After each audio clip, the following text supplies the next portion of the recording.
Hello students, so today we will be moving ahead in the chapter biomolecule and we will be discussing the new topic that is going to be the, जैसे previous lectures में we did talk about the monosaccharides and today we would be talking about the disaccharides and the polysaccharides. ठीक है, disaccharides और polysaccharides की आज बात करेंगे. तो आई होप आपने मोनोसैक्राइड वाला चैप्टर अच्छे से गो थ्रू कर लिया है, okay, and you know how to make the Fischer projection, how to make the Haworth projection.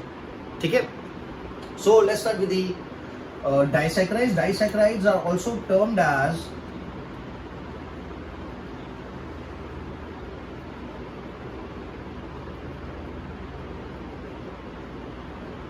oligosaccharides. Disaccharides are also termed as oligosaccharides and they are formed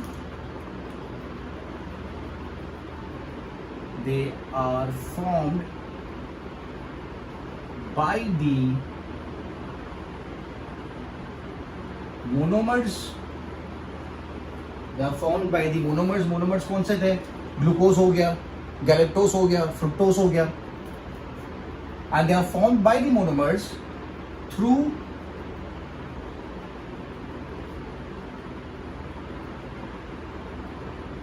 condensation. They are formed by the monomers through condensation. ठीक है, समझ में आ रहा है? सो जो monomers आपने बनाए थे, ग्लूकोज है या फिर फ्रुक्टोज है या फिर गैलेक्टोज है, तो वो ग्लूकोज के मॉलिक्यूल्स, फ्रुक्टोज के मॉलिक्यूल्स मिलके they are going to form the oligosaccharides या फिर डाइसैकेराइड्स. तो यहाँ पे ओलिगो का मतलब जो होता है, that oligo stands for few. Oligo stands for few, ठीक है, and saccharide stands for sugar. Oligo stands for few and saccharide stands for sugar. ठीक है, मतलब few. तो few में कितना मैं काउंट लेता हूँ? So the range is 2 to 9.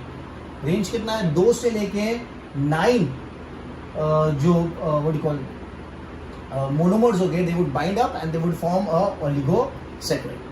ठीक है, so they are formed by the monomers through condensation. Now दो ग्लूकोज को मॉलिक्यूल को लेते हैं, दो ग्लूकोज मॉलिक्यूल को लेते हैं, alpha glucose and alpha glucose. So alpha glucose plus alpha glucose is going to result in the formation of maltose. It is going to result in the formation of maltose. ठीक है, तो मैं यहाँ पे आपको पता होना चाहिए हवात प्रोजेक्शन ग्लूकोज का किस तरीके से बनाते हैं, तभी we would be able to make the structure of maltose. So देख लेते हैं. हवात प्रोजेक्शन अगर आपने बनाया, प्रैक्टिस कर लिया, तो आपको पता होगा कुछ इस तरीके से होगा. मैं 2 ग्लूकोज बना देता हूँ, अल्फा ग्लूकोज. ठीक है, this is going to be HOH, HOH, OH, CH2OH और यहाँ पे H आ जाएगा और यहाँ पे O आ जाएगा. ठीक है, याद आ रहा है? Pyranose ring 1 2 3 4 5 and 6 membered ring है. 1 2 3 4 5 6. ठीक है, मैं सेम स्ट्रक्चर यहाँ पे बनाता हूँ. मैं ग्लूकोज बना रहा हूँ, अल्फा ग्लूकोज का स्ट्रक्चर बना रहा हूँ यहाँ पे. So this is going to be like HOH, HOH, because this is alpha glucose, इसलिए इसका H ऊपर है.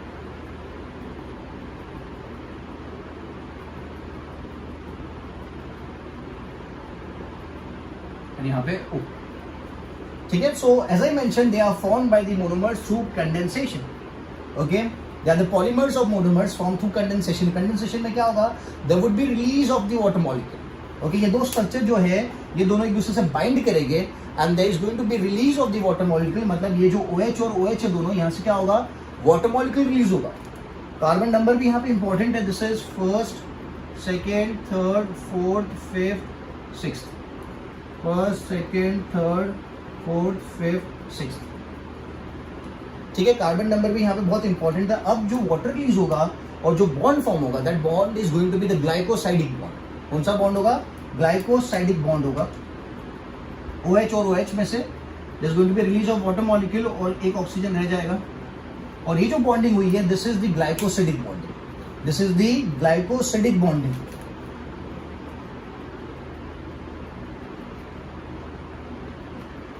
ग्लाइकोसिडिक बॉन्ड और रिलीज क्या हुआ, यहाँ से रिलीज हुआ एक वाटर मॉलिक्यूल। तो मैं यहाँ पे लिख देता हूँ माल्टोस प्लस H2। क्या बनता है, माल्टोस प्लस H2। ये क्या स्ट्रक्चर हो गया, ये स्ट्रक्चर हो गया माल्टोस का, ठीक है, क्योंकि दो ग्लूकोज है, ये दोनों एक दूसरे से ज्वाइंट हो गए through glycosidic bonding. And bonding की अगर मैं बात करता हूँ, द बॉन्डिंग इज किसके बीच में, first carbon and fourth carbon के बीच में। The bonding is between the first carbon and the fourth carbon. So this is known as 1,4 glycosidic linkage. This is known as 1,4 glycosidic linkage. 1,4 glycosidic linkage, क्योंकि first carbon है और fourth carbon है। समझ में आ गया। तो अगर मैं आगे दूसरे कार्बन भी ऐड करता जाऊंगा तो ये फर्स्ट कार्बन और उसका फोर्थ कार्बन, फर्स्ट कार्बन और फोर्थ कार्बन, इस तरीके से उनमें लिंकेज होता जाएगा। तो अगर मैं स्ट्रेट चेन बनाता हूं, अगर मैं आगे बात करता हूं, will talk about the polysaccharides. तो पॉलीसैकेराइड्स में मुझे लॉन्ग चेन्स देखने को मिलेगी। तो जो लॉन्ग चेन्स होगी तो उनके बीच में जो बॉन्डिंग होगा, that is between the first carbon and the fourth carbon, and there would be the bonding is going to be known as 1,4 glycosidic linkage. और द बॉन्ड को क्या कहा जाएगा, ग्लाइकोसिडिक बॉन्ड कहा जाएगा। समझ में आ रहा है, ठीक है। सो यहाँ पे यार जो एंड इसका ओपन है, because of the first carbon का यहाँ पे जो एंड ओपन है। आपको पता था कि जब फेलिंग रिएजेंट्स या फिर बेनेडिक्ट रिएजेंट यूज करेंगे तो यहाँ पे क्या होता था, कलर चेंज होता था, कलर चेंज होता था। तो कलर चेंज अगर होता है तो आप उस शुगर को क्या बोलते हैं, इट्स अ रिड्यूसिंग शुगर। तो yes, as this end is open here, the sugar is going to be termed as reducing sugar, because there would be color change during the Benedict's reagent and the Felling's reagent test जो आप करते थे to detect कि यार sugar है कि नहीं। तो yes, because this end, first end is open, ठीक है, because this is the aldehyde functional group आता है ना फर्स्ट वाले कार्बन पे, and aldehyde and ketone they serve as the reducing part, जो reducing का काम कर रहे थे, ठीक है। तो याला एंड इसका ओपन है, इसकी वजह से ये शुगर क्या है, ये reducing sugar है। This sugar is reducing sugar, simple and easy। तो आपको पहले ग्लूकोज के अलग मॉलिक्यूल दिखाने हैं और फिर दोनों को बाइंड कर देना है। तो दोनों को बाइंड कर देगा तो माल्टोज बन जाएगा और H2O जो यहाँ पे रिलीज हुआ है, ठीक है। So this bonding is the glycosidic bonding, and to be more specific अपन क्या बोलेंगे, 1,4 ग्लाइकोसिडिक लिंकेज, 1,4 ग्लाइकोसिडिक लिंकेज, ठीक है। समझ में आ गया, डन। सो यहाँ पे कितने मॉलिक्यूल्स हैं, कितने मोनोमर्स हैं, तो 1 monomer of glucose and another monomer of glucose. So 2 monomers है, so this is known as a disaccharide. इसको क्या बोलेंगे, it's a disaccharide.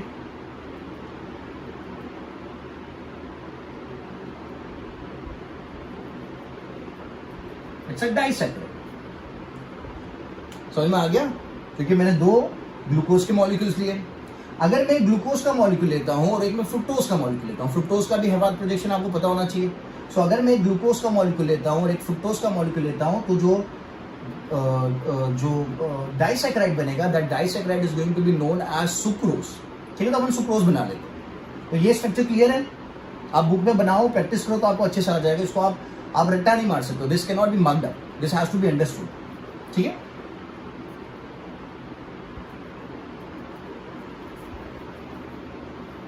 Reducing sugar वो याद रखना है आपको।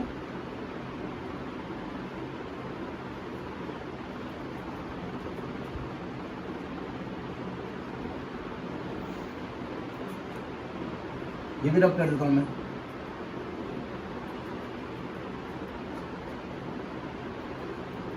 ठीक है, so now glucose plus the what do call fructose का हिवाद प्रोजेक्शन जो आपने बनाया था, that was a 5 membered ring. आपको याद होना चाहिए, that was a 5 membered ring.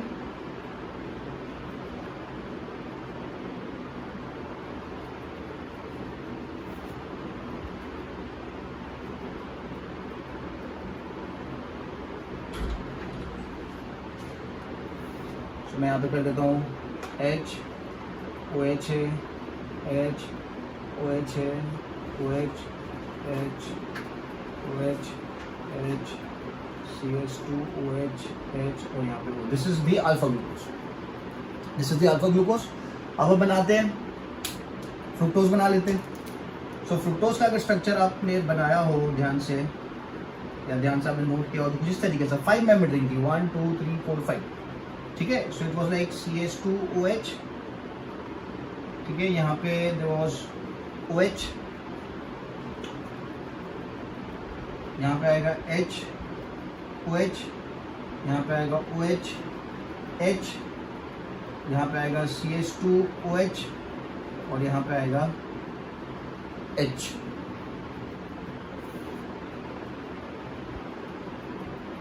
ठीक है, मैं नंबरिंग कर देता हूँ। Numbering is very important. 1 2 second carbon, third carbon, fourth carbon, fifth carbon, sixth carbon. Okay, so this is first carbon, this is second carbon, third carbon. Okay, third carbon पे H बाहर की तरफ होता है, third carbon पे H बाहर की तरफ होता है, यहाँ पे भी बाहर है।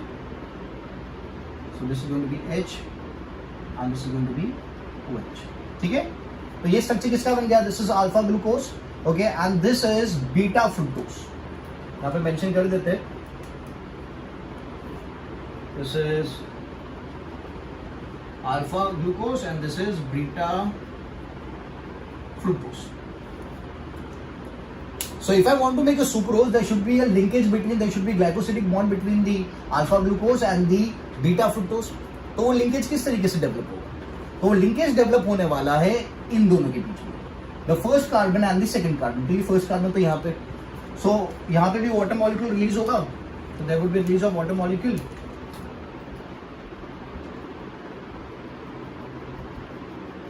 ठीक है, so there would be release of water molecule and there's going to be formation of sucrose. There's going to be the formation of sucrose plus water molecule. जैसे पहले वाले केस में आपको मिला था माल्टोज प्लस वाटर मॉलिक्यूल, वैसे यहाँ पे भी क्या मिलेगा? Sucrose plus water molecule. तो ये जो स्ट्रक्चर बना है, ये किसका स्ट्रक्चर बन गया? ये स्ट्रक्चर है सुक्रोज का। That is alpha glucose, this is alpha glucose and this is beta glucose। यहाँ पे भी ग्लाइकोसिडिक लिंकेज है।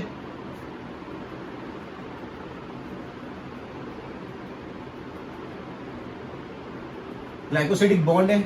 कौन सी लिंकेज है? तो फर्स्ट कार्बन और सेकंड कार्बन के बीच में, तो 1 2 ग्लाइकोसिडिक लिंकेज बोल सकते हैं। ठीक है, ऊपर वाले में मैं लिख देता हूँ ग्लाइकोसिडिक बॉन्ड, यहाँ पे मैं मेंशन करता हूँ ग्लाइकोसिडिक बॉन्ड है। और लिंकेज कौन सा है? So linkage is 1 2 glycosidic linkage. समझ में आ गया? So this is sucrose. तो it's a disaccharide as well, क्योंकि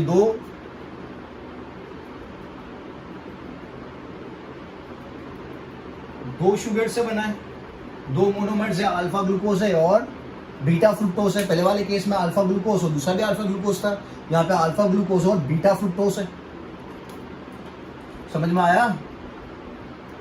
क्लियर है? अब तीसरा स्ट्रक्चर कौन सा आता है? तो तीसरा स्ट्रक्चर आता है glucose plus galactose. Glucose plus galactose, that gives you the milk sugar which is known as lactose. ठीक है,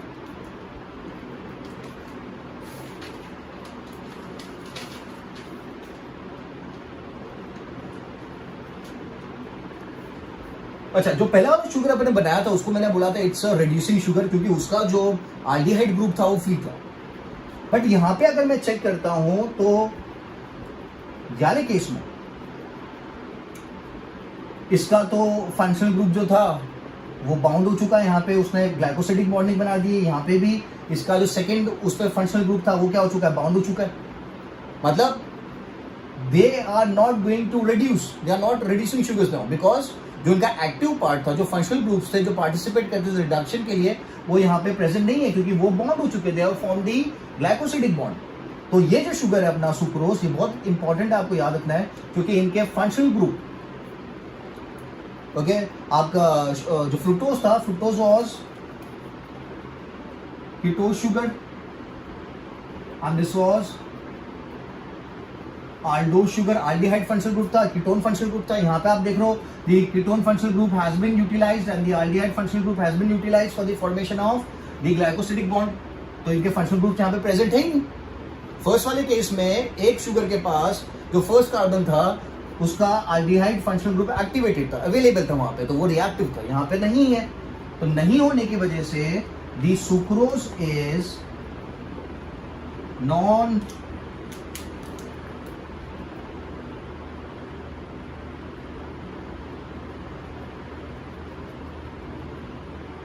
it is going to be the non-reducing sugar. It is going to be the non-reducing sugar. याद रखना, maltose reducing है क्योंकि उसके पास functional group associated था, sucrose नहीं है. Sucrose is a non reducing sugar because उसके functional group have been utilized for the formation of the glycosidic bond. ठीक है, समझ में आ गया. तीसरा डाइसैकराइड की अगर मैं बात करूं, that is between glucose plus galactose that leads to the formation of the milk sugar. जो क्या बनाएगा? मिल्क शुगर बनाएगा. ठीक है,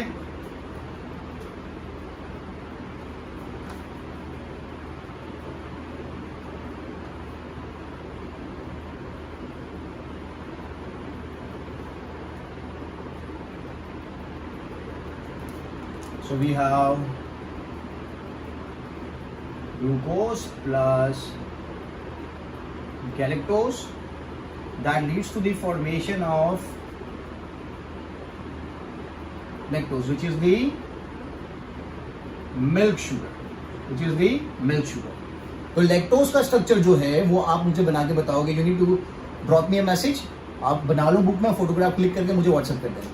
ठीक है, सो ग्लूकोज का स्ट्रक्चर आपको पता है, गैलेक्टोज का स्ट्रक्चर भी आपको पता है. आपको दोनों के बीच में ग्लाइकोसिडिक बॉन्डिंग करनी, 1,4 ग्लाइकोसिडिक बॉन्डिंग होगी. ओके, और आपको बताना है स्ट्रक्चर ड्रॉ करके. मैं एक और बात मेंशन कर देता हूं कि जो लैक्टोज है इट इज रिड्यूसिंग शुगर. तो काफी ज्यादा हिंट आपको आ जाएगी स्ट्रक्चर किस तरीके से बनाना है. उसका रिड्यूसिंग, उसका जो फंक्शनल ग्रुप है वो दिखना चाहिए. It should not be bound and forming the linkage. ठीक है, तो रिड्यूसिंग शुगर है कौन? Lactose, which is also known as the milk sugar. ठीक है, सुक्रोज इज नॉन रिड्यूसिंग, याद रखना.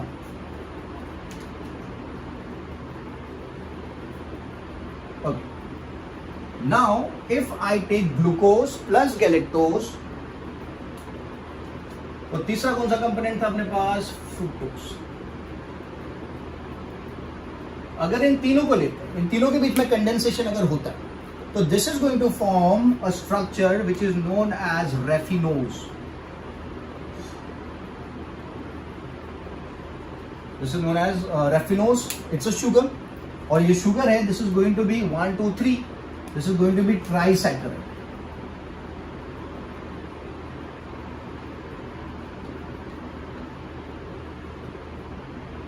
This is going to be known as trisaccharide, क्योंकि आपको दिख रहा है 1, 2, 3. ठीक है, और ऑब्वियसली क्या होगा? ग्लाइकोसिडिक बॉन्ड्स बनेंगे, और क्या होगा? कंडेंसेशन तो होगा ही, तभी जाके तो ग्लाइकोसिडिक बॉन्ड्स बन पाएंगे. अब आपको याद रखना है, जैसे नंबर ऑफ मोनोमर्स इंक्रीज होता जाता है, जैसे 2 था अभी 3 हो गया, ट्राइसैकराइड हो गया. तो जैसे नंबर ऑफ मोनोमर्स इंक्रीज होता जाएगा, जो शुगर है वो बन जाएगी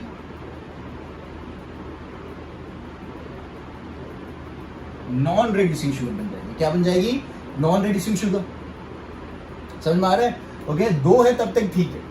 सुक्रोज वाले केस में एक्सेप्शन था, it was non reducing. Okay, but बाकी की 2 जो अपन ने बनाई, maltose and lactose, okay, they are going to be reducing sugar. But as the number of monomers increases, the sugar becomes non-reducing sugar. ठीक है, सिंपल एंड इजी. सो ये ट्राइसैकराइड हो गया. इसका आपको स्ट्रक्चर बनाना नहीं, आप इतना याद रखो, that is more than enough.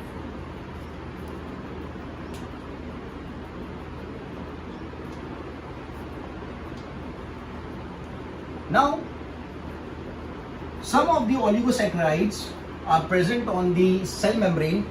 Okay, और ये बात आपको पता है, they form a layer which is termed as glycocalyx. और स्ट्रक्चर अपने पहले बताया था ना, इस तरीके से जो बायलिपिड लेयर था,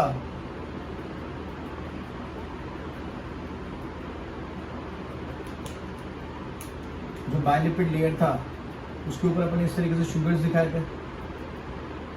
और ये शुगर्स क्या कर रहे थे? They were forming a layer which was termed as glycocalyx, या फिर क्या बोलते थे? Cell coat. ग्लाइकोकैलिक्स या फिर सेल कोट बोलते थे. ठीक है, तो मैं बोल सकता हूं जो हायर ओलिगोसैकराइड्स है, higher oligosaccharides, oligosaccharides are associated with the formation of cell coat or the glycocalyx. Higher oligosaccharides are associated with the formation of cell coat. ठीक है, ये किस काम में आता है? सेल टू सेल रिकग्निशन में काम में आता है. The cell to cell recognition, एक सेल दूसरे सेल को आइडेंटिफाई कर सकता है.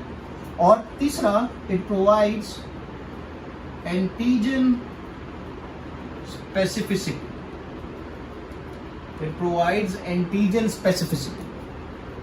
ठीक है, they would work as a marker कि कोई भी सेल उसको पता लगा सकता है कि यार ये सेल का काम क्या है, इस सेल का फंक्शन क्या है. तो ये जो सेल कोट है या सेल ग्लाइकोकैलिक्स है, it would function as the name plate of that cell so that the other cells can identify it. ठीक है, so this is also associated with the sugars. Okay, so now I'll talk about trisaccharide हो गया. Now will talk about polysaccharides.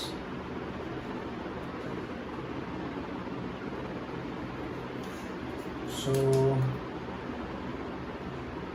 आपको याद होगा initial lecture में we were talking about रिटेंटेट.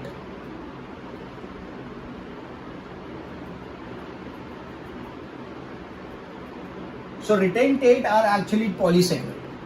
Retentate are actually polysaccharides which are not soluble in the acid because they are bigger in size. तो bigger in size है तो मैं यहाँ पे एक टर्म लिख लेता हूँ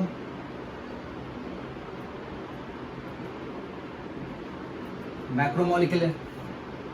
ठीक है, साइज अगर बोले size more than 1000 Dalton. Okay, and they are present in acid insoluble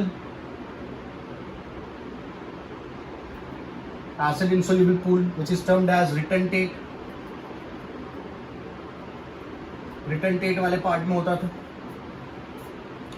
ठीक है, ऑब्वियसली काफी बड़ा मॉलिक्यूल है तो it is non reducing sugar.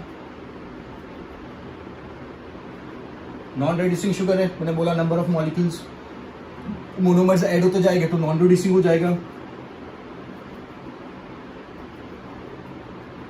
Insoluble in water, it is insoluble in water.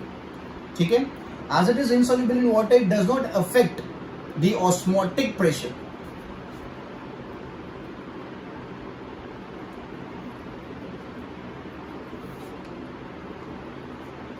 अगर सेल के अंदर प्रेजेंट है तो it would does not affect the osmotic concentration of cell. वो सेल के ऑस्मोटिक कंसंट्रेशन को अफेक्ट ही नहीं करेगा क्योंकि वो तो डिसॉल्व ही नहीं हो रहा पानी में. It's insoluble in water. So it is पानी में मिक्स नहीं हो रहा तो this can be used for storage. They can be used for storage.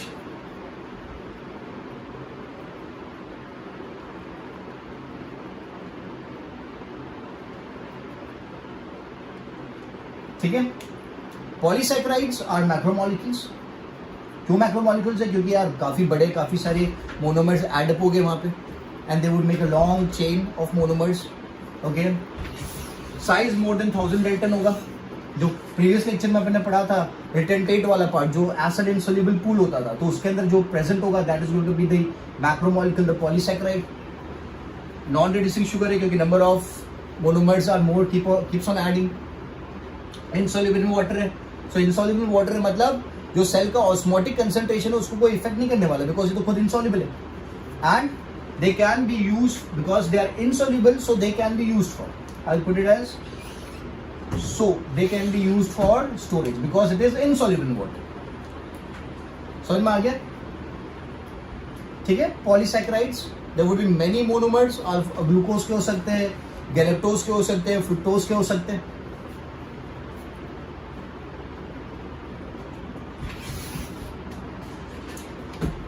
And they are also going to be formed through condensation. हाँ, मैं वाला पॉइंट लिख देता हूँ, कंफ्यूजन नहीं होना चाहिए. Formed through condensation. Formed through condensation. ठीक है. So पॉलीसेक्राइड्स में काफी सारे मोनोमर्स है, तो आपको बात क्लियर हो गई है.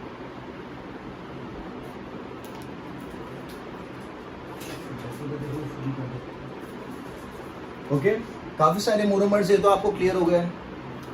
Polysaccharides is form through many monomers. ठीक है. अगर ये मोनोमर्स सेम है,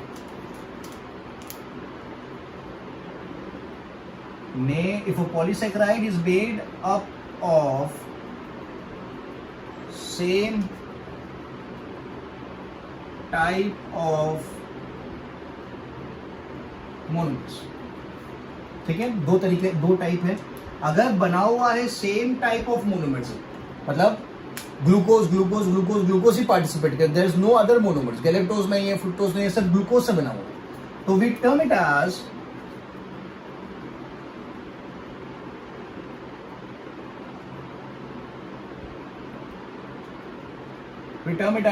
homopolymer. We term it as homopolymer. और अगर वो बना हुआ है made up of different types of monomer, this is very important, आपको याद रखना है. मैंने यहां पे लिखा है सेम टाइप ऑफ मोनोमर्स, और यहां पे मैं क्या लिख रहा हूं, it is made up of different types of monomers. ठीक है, तो उस केस में we would term it as अ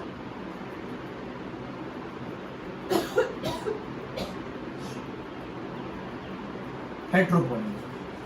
तो क्या बोलेंगे उसको, हेट्रोपॉलीमर. सो पॉलीसैकेराइड्स में अगर सेम टाइप के मोनोमर्स हैं, glucose glucose repetitive amount of glucose, तो will term it as a homopolymer. ठीक है. और अगर डिफरेंट टाइप्स ऑफ मोनोमर्स, जैसे कि ग्लूकोज है, गैलेक्टोज है, फ्रुक्टोज है, सब साथ में आ रहे हैं, ग्लूकोज भी है, गैलेक्टोज भी है, फ्रुक्टोज भी है, तो इट बिकम्स अ हेट्रोपॉलीमर. इसका एक एग्जाम्पल है पेक्टिन. क्या एग्जाम्पल है, एग्जाम्पल भी लिख लेते हैं, it's very important. Example is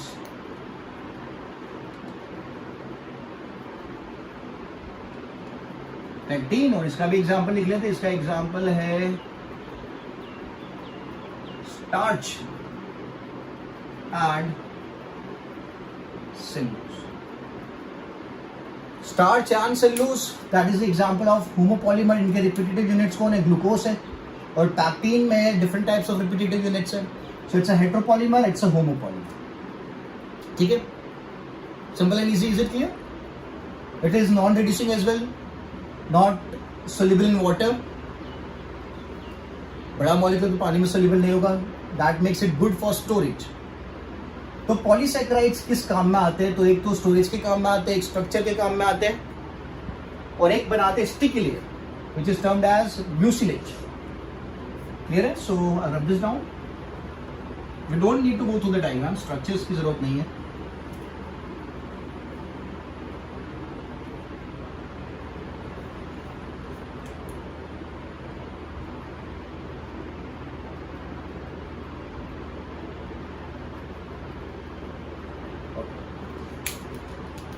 so polysaccharides को मैं 3 में डिफरेंशिएट कर सकता हूँ.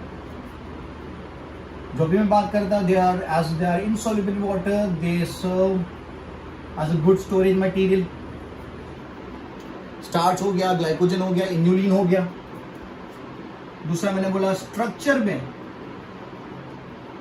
भी काम में आते हैं, जैसे सेल्यूलोज हो गया, काइटिन हो गया, पैक्टिन हो गया, हेमीसेल्यूलोज हो गया. और लास्ट में मैं लिखता हूं it forms a sticky layer. It forms a sticky layer, या फिर I can use the term mucilage. ठीक है, तो एग्जाम्पल मैं अभी बोल देता हूँ. एग्जाम्पल यहाँ पे मैंने क्या बोला, स्टोरेज में किसको यूज कर सकते हैं, starch is example of storage, glycogen is the example of storage, and inulin is the example of storage. तो यार स्टार्च पॉलीसैकेराइड है, ग्लाइकोजन पॉलीसैकेराइड है, इन्यूलिन भी पॉलीसैकेराइड है, क्लियर हो जाना चाहिए. स्ट्रक्चर की बात करता हूं, स्ट्रक्चरल वर्क, स्ट्रक्चरल सपोर्ट देने का कौन काम कर सकता है, तो यार सेल्यूलोज करेगा. हेमी सेल्यूलोज आप पढ़ चुके हो आगे. पेक्टिन करेगा, और फंगस सेल्यूलोज जिसको बोलते हैं काइटिन, इसको बोलते हैं काइटिन. ठीक है, और यहां पे क्या लिखेंगे, it is a mucilage layer, sticky mucilage layer है, and it is going to be formed by mucopolysaccharides. It is going to be formed by म्यूकोपॉलीसैकेराइड्स.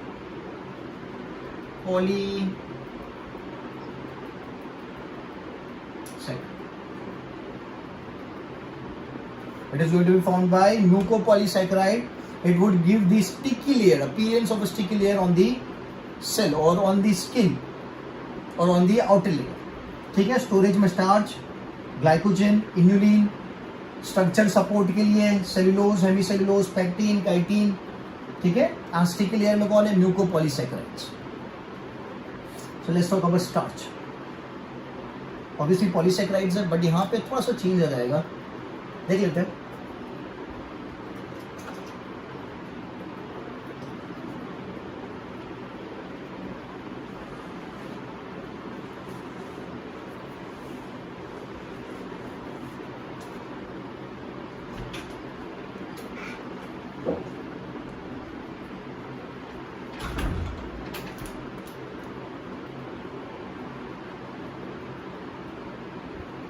Starch is a polysaccharide, तो जो उसका मोनोमर है, the monomer of starch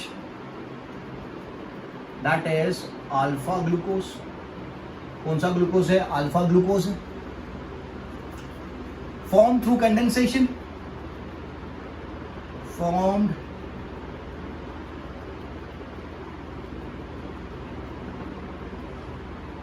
through condensation.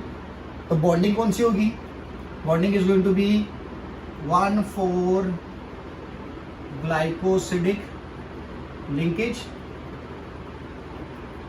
or the glycosidic bonds would be formed between the two monomers of glucose.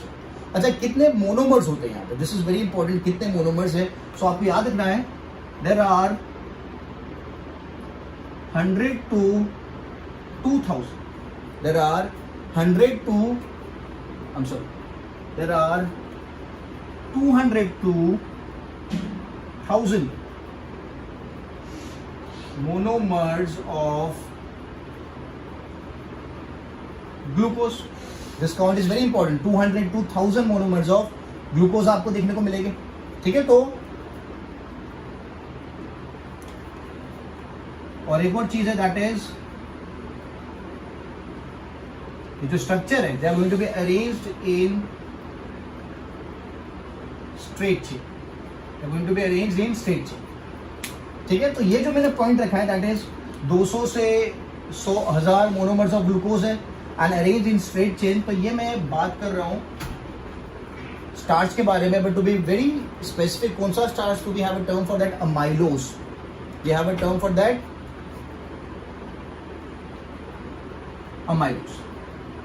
So amylose is a starch which has 200 to 1000 monomers of glucose arranged in straight chain and having 1,4 glycosidic linkage. 1,4 glycosidic linkage formed through the glycosidic, formed through condensation. और monomers कौन से, monomers तो ये रहने वाले alpha glucose के monomers. Simple and easy. तो अगर देखें तो किस तरीके से दिखेगा, तो 200 से 1000 मोनोमर्स बनाना है, तो मैं 200 से 1000 तो नहीं बना रहा हूं, आई सिंपली इस तरीके से दिखा देता हूं.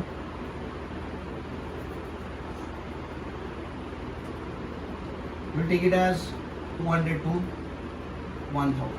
ठीक है, इस तरीके से एक लंबी सी चेन होगी, because arrange in straight chain मैंने बोला है, और यहाँ पे वो वाला जो बॉन्डिंग था अपना,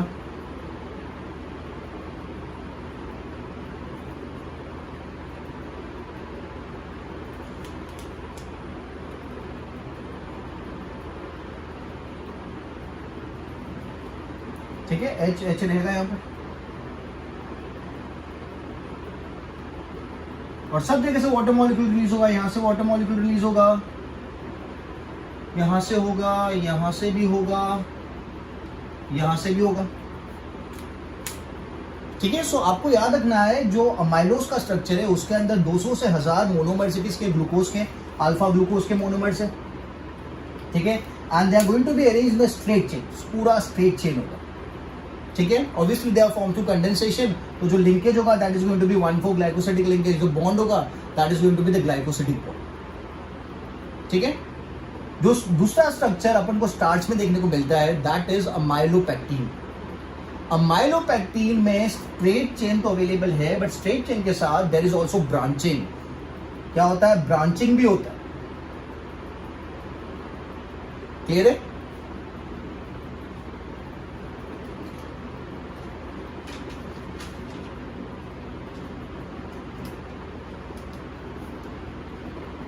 तो इसमें एक और पॉइंट में बोल देता हूं कि जब आयोडीन टेस्ट करेंगे इसका, so this is going to show bluish black colour, okay, there would be change in the color and that is going to be the bluish black color during the iodine test. Where should I put it? Okay, मैं रब कर देता हूँ उसको।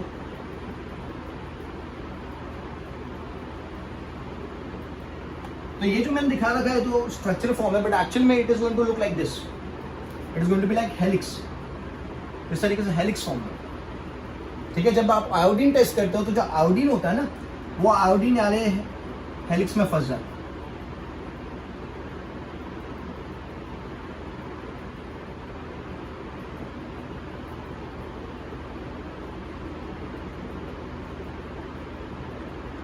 Okay, helix में iodine फंस जाता है, और उसकी वजह से जो कलर चेंज आपको देखने को मिलता है that is bluish black colour दिखेगा। कौन सा कलर दिखेगा? Bluish black colour. तो मैं आप लिख देता हूं, during iodine test amylose gives bluish black color। क्या मिलेगा? ब्लूइश ब्लैक कलर मिलेगा, ठीक है, simple and easy, bluish black colour. Now I talk about amylopectin.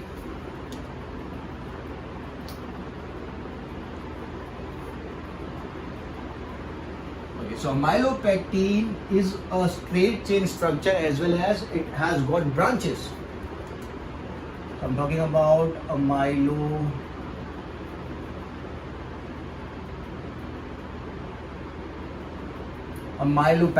Amylopectin is also a polysaccharide जिसके मोनोमर्स कौन है? Monomers are alpha glucose. कितने number में अवेलेबल है? तो नंबर आपको याद रखना है 2000 से लेके 2 लाख। 2000 से लेके 2 लाख आपको देखने को मिलेंगे monomers of glucose, alpha glucose, ठीक है। Obviously they are form through condensation, okay. Non reducing तो याद रखना ही आपको, वाटर में सोल्यूबल नहीं है, नॉन रिड्यूसिंग, ये सब पॉइंट्स पहले डिस्कस हो चुके हैं। ये जो स्ट्रक्चर होता है this is branch structure, straight chain branch structure है। Amylose was not branch, this is branched, और ब्रांच होने की वजह से यहाँ पे 2 टाइप की बॉन्डिंग्स दिखेगी, 1,4 glycosidic linkage and the another is going to be 1,6 glycosidic linkage। 1,4 glycosidic linkage देखने को मिलेगा और 1,6 ग्लाइकोसिडिक लिंकेज आपको देखने को मिलेगा। किसके स्ट्रक्चर में? तो अमाइलोपेक्टिन के स्ट्रक्चर में, because the structure of amylopectin is branched. Monomers तो सेम है बट क्या है, ब्रांच फॉर्म में। तो अपन देख लेते ब्रांच फॉर्म में किस तरीके से होता है।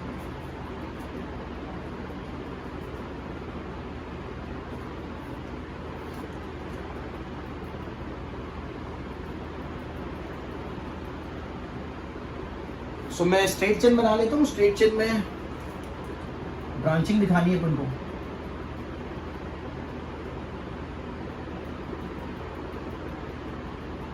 बोर्ड छोटा है इसलिए आई am not making much of it. ठीक है, ये अपन जो स्ट्रेट चेन बनाते थे वो आ गई स्ट्रेट चेन। समझ में आ रहा है ना? You should not be confuse here. H H, ठीक है। मैं काम करता हूँ, नंबर्स दे देता हूँ। This is first, second, third, fourth, fifth. और यहाँ पे ऊपर आता है CH2OH आता है। यहाँ ऊपर आएगा CH2OH। This is very important. CH2OH आएगा और CH2OH। तो CH2OH है, that is the sixth carbon. Sixth, 1 2 3 4 5 6, 1 2 3 4 5 6, ठीक है। 1 2 3 4 5 6। तो ये मैंने स्ट्रेट चेन बना दी। यहाँ पे कौन सी लिंकेज आपको दिख रही है? So the linkage which is visible here, that is 1,4 linkage, glycosidic linkage. आप बोलोगे सर ये तो स्ट्रक्चर अमाइलोज में बनाया था, बट यहाँ पे स्ट्रेट चेन के साथ एक और जो चीज अवेलेबल है that is branching. So branching किस तरीके से दिखानी है?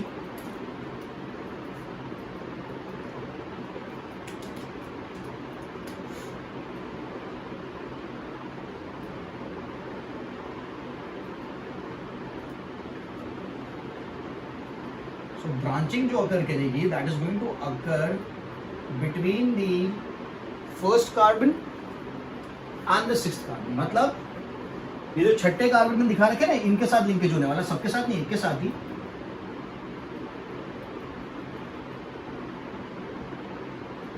तो ये ऊपर एक चेन बना रहा हूं मैं, straight chain.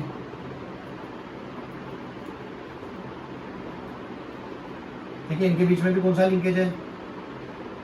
This is the glycosidic linkage.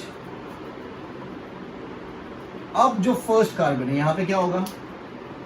अगर ये वाली साइड पे आप देखो, so this was suppose to be like HOH होता है ना यहाँ पे। तो ये HOH जो है, ये OH और ये OH में से वाटर मॉलिक्यूल का रिलीज होगा और फिर ग्लाइकोसिडिक बॉन्ड का फॉर्मेशन होगा। फिर से मैं बताता हूँ, फर्स्ट कार्बन जो है, फर्स्ट कार्बन, ठीक है, उसका जो OH है वो बाइंड करेगा सिक्स कार्बन के OH के साथ। फर्स्ट कार्बन का OH बाइंड करेगा सिक्स कार्बन के OH के साथ। ये सिक्स कार्बन है, सब सिक्स कार्बन नहीं, एक ही सिक्स कार्बन के साथ। कोई सा भी हो सकता है, ये हो सकता है, ये हो सकता है, कोई सा भी, मैंने यहाँ लिखा। ठीक है, तो ये जब एक दूसरे से बाइंड करेंगे, so this is going to be like glycosidic linkage बनेगा यहाँ पे भी। तो ये हो जाएगा, वाटर मॉलिक्यूल रिलीज हो गया, तो ये जो बॉन्ड, यही बॉन्ड बनेगा यहाँ पे फिर से, O and CH2।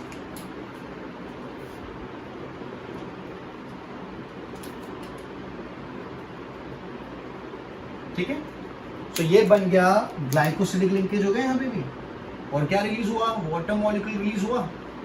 That is release of the water molecule. समझ में आया? तो ये जो लिंकेज था, ये फर्स्ट कार्बन और फोर्थ कार्बन के बीच में था, बट ये वाला जो लिंकेज है, ये फर्स्ट कार्बन और सिक्स्थ कार्बन के बीच में, first carbon and sixth carbon के बीच में। So this linkage is going to be known as α1,6 glycosidic linkage, 1,4 glycosidic linkage. तो ये देखो स्ट्रक्चर क्या हो गया, ब्रांच हो गया ना। ये एक स्ट्रेट चेन है, ये दूसरी स्ट्रेट चेन है, और दोनों एक दूसरे से कनेक्टेड है। तो ब्रांचिंग हो गई यहाँ पे। क्या हो गई? ब्रांचिंग हो गई। तो आपको अमाइलोपेक्टिन में 1,6 ग्लाइकोसिडिक लिंकेज भी देखने को मिलेगा और 1,4 ग्लाइकोसिडिक लिंकेज भी देखने को मिलेगा। बल्कि अमाइलोज में सिर्फ आपको क्या देखने को मिलता था? 1,4 ग्लाइकोसिडिक लिंकेज, क्योंकि वो स्ट्रेट चेन था, वो ब्रांच नहीं था। अमाइलोपेक्टिन क्या है? ब्रांच था। अमाइलोपेक्टिन क्या है? ब्रांच है। बाकी के मोनोमर्स तो सेम है, अल्फा ग्लूकोज ही, ठीक है, सिंपल एंड इजी, क्लियर है? Let's move ahead.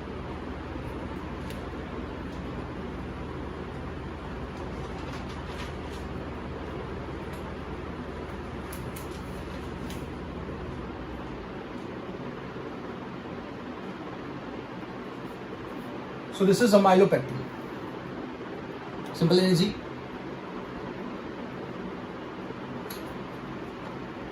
अब स्टार्च के बारे में दूसरी बात भी करते हैं. स्टार्च का जो मोनोमर जैसे मैंने बताया अल्फा ग्लूकोज, इसलिए स्टार्च को आप ग्लूकैन भी बुलाते हैं. You can also term it as, starch can also be termed as glucan या फिर we also term it as amylum. Glucan भी बुला सकते हैं या फिर अमाइलम भी बुला सकते हैं. It is produced bye chloroplast and stored in the leucoplast. It is produced by, it's a reserved food material for plants.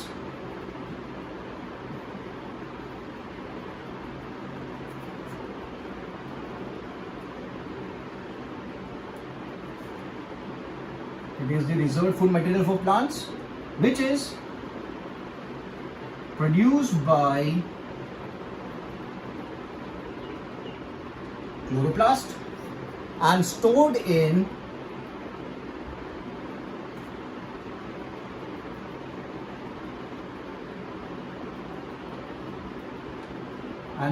leucoplast. It is a reserved food material for plants, produced by chloroplast and stored in leucoplast. As it is made up of glucose monomers, it is also termed as glucan, या फिर we also term it as amylum. ठीक है, ठीक है, समझ में आ गया? Now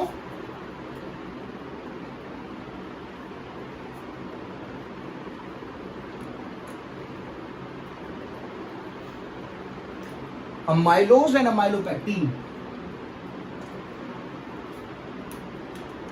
जो भी स्ट्रक्चर्स अपन ने बनाए थे, amylose and amylopectin are present in the form of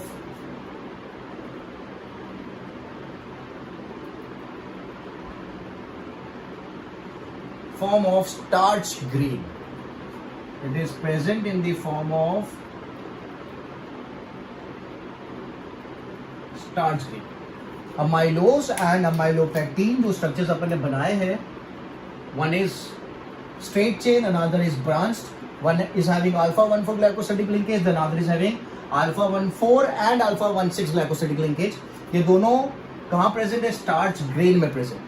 They are present in the starch grain. ठीक है? So अगर let's say this is the protein center, ये grain है, okay, if this is a protein center, arrangement देखते हैं starch का, और अगर अरेंजमेंट इस तरीके से प्रोटीन सेंटर एक साइड आ गया और स्टार्च का जो अरेंजमेंट है वो एक ही साइड पे कंसेंट्रिक फॉर्म में जा रहा है, तो that is known as the eccentric arrangement. That is known as eccentric arrangement.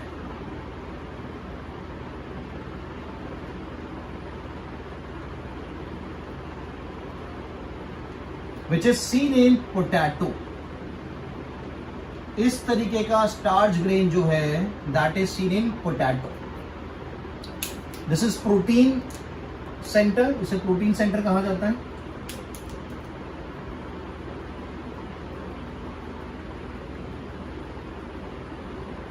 The specific name is hilum.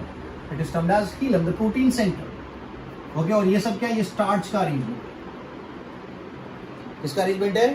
Starch का अरेंजमेंट है. अगर स्टार्च हिलम के आजू बाजू इस तरीके से, ठीक है, so this is known as concentric arrangement.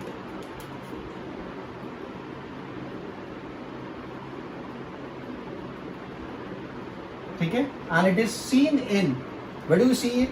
It is observed in, this type of starch grain is observed in wheat. इसमें देखने को मिलेगा, वीट में देखने को मिलेगा। तो this is the helium, the protein centre, और उसके आजू बाजू क्या है, स्टार्च।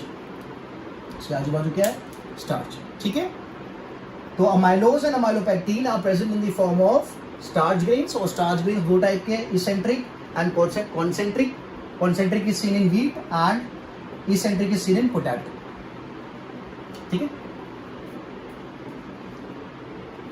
दूसरा स्टोरेज में कौन काम में आ रहा था, that was glycogen.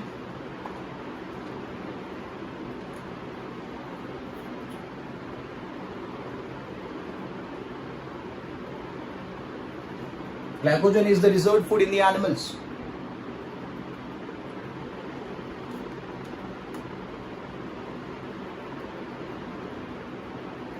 Okay, glycogen is also termed as glucan क्योंकि इसके मोनोमर्स भी कौन है,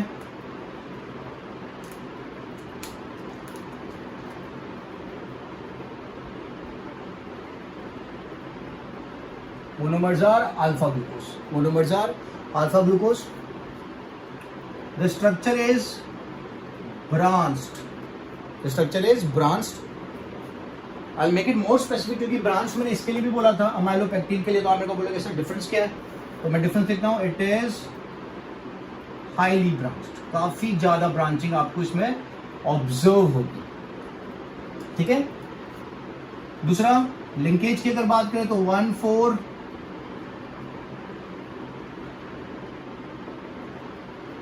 ग्लाइकोसिडिक लिंकेज तो दिखेगी, उसी के साथ 1,6 ग्लाइकोसिडिक लिंकेज भी दिखेगी। क्यों, क्योंकि यार ब्रांच स्ट्रक्चर है, हाईली ब्रांच्ड है। माइलोपेक्टिन ब्रांच था पर इतना ज्यादा ब्रांच नहीं था, यहां पे हाईली ब्रांच्ड है। 1 स्ट्रेट चेन, जो एक स्ट्रेट चेन होगी ना इसकी ग्लूकोज की, 1 straight chain consist of 30,000 monomers of alpha glucose. Consist of 30,000 monomers of alpha glucose. तो आप इमेजिन करो कितना बड़ा स्ट्रक्चर हो, इसलिए मैंने बोला इट्स हाईली ब्रांच्ड। और लास्ट में it is reserved food material in animals, और किसमें हो सकता है, fungi. It is the reserved food material in animals and fungi. ठीक है, एक और पॉइंट मैं मेंशन कर देता हूं, produced in liver and stored in muscles. This is very important. कहां पे प्रोड्यूस हो रहा है, तो यार लीवर में प्रोड्यूस हो रहा है, स्टोर कहां पे हो रहा है, मसल्स में हो रहा है। ठीक है, it is a reserve food material for animals and fungi. 1 straight chain contains 30,000 monomers of alpha glucose. Linkage दोनों देखने को मिलेगी, 1,4 भी 1,6 भी, और हाईली ब्रांच्ड है। तो आपको भी डिफरेंस पता चल गया होगा माइलोपेक्टिन में और ग्लाइकोजन में। ठीक है, इसको भी ग्लूकान बोल सकते हैं क्योंकि इसका मोनोमर कौन है, ग्लूकोज है। ठीक है, सिंपल एंड इजी।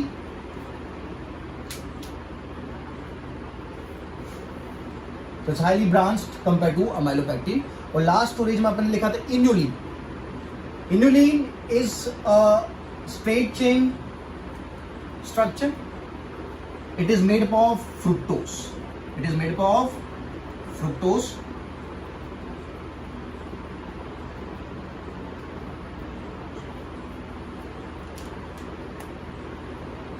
Inulin जो है, it is the polymer, या फिर मैं लिख देता हूं इसका मोनोमर कौन है, पॉलीमर लिखो या फिर मोनोमर लिखूं। Monomer is fructose. Monomer is fructose.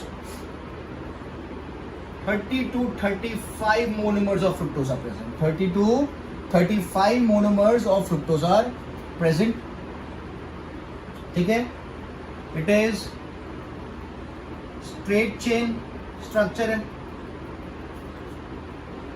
जो स्ट्रेट चेन अपन ने किसके लिए बनाई थी, अमाइलोज के लिए बनाई थी, वाली स्ट्रेट चेन है।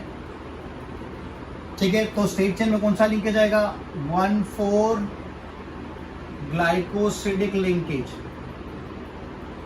Is present. 1,4 glycosidic linkage he present होगा, क्योंकि ब्रांच वाले में होता है 1,6, यहाँ पे खाली 1,4 होगा क्योंकि स्ट्रेट चेन है। ठीक है, as it consist of fructose, आप इन्यूलिन को भी can also term it as fructan, आप इसको फ्रुक्टान भी बोल सकते हो, आप इसको फ्रुक्टान भी बोल सकते हो। And the inulin is found in the roots of the plants belonging to the sunflower family. लिख देते हैं, it is present in the roots of plant belonging to sunflower family। belonging to sunflower family के example अगर मैं लिखूं तो that is dahlia.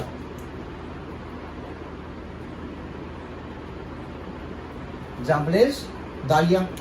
ठीक है, ठीक है। सो इंपॉर्टेंट पॉइंट्स के याद रखने, फ्रुक्टोज से बना हुआ है, 30 to 35 फ्रुक्टोज के मोनोमर्स हो गए, इसलिए आप इसको फ्रुक्टान भी बोलते हो। स्ट्रेट चेन स्ट्रक्चर है, लिंकेज तो फिर 1,4 ग्लाइकोसिडिक लिंकेज ही आएगा। And it is present in the roots of plants belonging to the sunflower family. और उसका एग्जांपल मैंने लिख दिया दालिया, उसका एग्जांपल क्या लिखा है, दालिया। तो एक और इंपॉर्टेंट पॉइंट मैं डाल देता हूं, humans are not able to digest it। ये बात आपको याद रखनी, humans are not able to digest it. इसको, फ्रुक्टान को। तो अगर आप इसे कंज्यूम करते हो तो ये आपकी बॉडी में से एज इट इज बाहर आ जाएगा। If I consume the fructan I would not be able to digest it, so it would be taken out और excreted out in the same form. इसीलिए it is also used to check GFR। It is used to check GFR। GFR is the glomerular filtrate rate। Urine वाला जब chapter पर पढ़ेंगे तो उसमें पता चलेगा व्हाट इज GFR। ओके, अभी खाली इतना आप याद रखो कि it is used to check the GFR, क्योंकि जितना मैं कंज्यूम करूंगा उतना बाहर आ जाएगा। अगर बाहर नहीं आ रहा है दैट मीन्स क्या हुआ, I am not urinating properly, my kidneys are not working properly. If I am taking up 1 ml, तो 1 ml of fructan should come out. If it is not coming out that means the kidney are not working properly, वो बीच में कहीं trap हो चुका है। Normally क्या होना चाहिए था, बाहर आ जाना चाहिए था। So glomerular filtrate rate is the amount of urine और the filtrate that is produced by the kidney. So if I want to check the amount of filtrate is proper, तो मैं अगर फ्रुक्टान कंज्यूम करता हूँ, फ्रुक्टान पूरा के पूरा 1 ml बाहर आ गया, that means the kidney is functioning properly. नहीं आ रहा है that means it is not functioning properly. ठीक है, simple and easy. So we have discussed the storage part of the polysaccharides. In the next lecture we will talk about the structural part. ठीक है, I hope all the things which I have said are clear. आप notes बना लो, कहीं भी doubt आता है तो आप मेरे को मैसेज ड्रॉप कर दो, मैं समझा दूंगा आपको। But this are all very important thing from the competitive point of view as well as from the NEET point of view. ठीक है, आपको लिख के प्रैक्टिस करना है। अगर आप रट्टा मारने बैठोगे तो it's not going to happen. ठीक है, सो इन्यूलिन हो गया। इन्यूलिन के पहले आपने क्या देख लिया, अमाइलोपैक्टिन देख लिया, अमाइलोज देख लिया एंड ग्लाइकोजन भी देख लिया।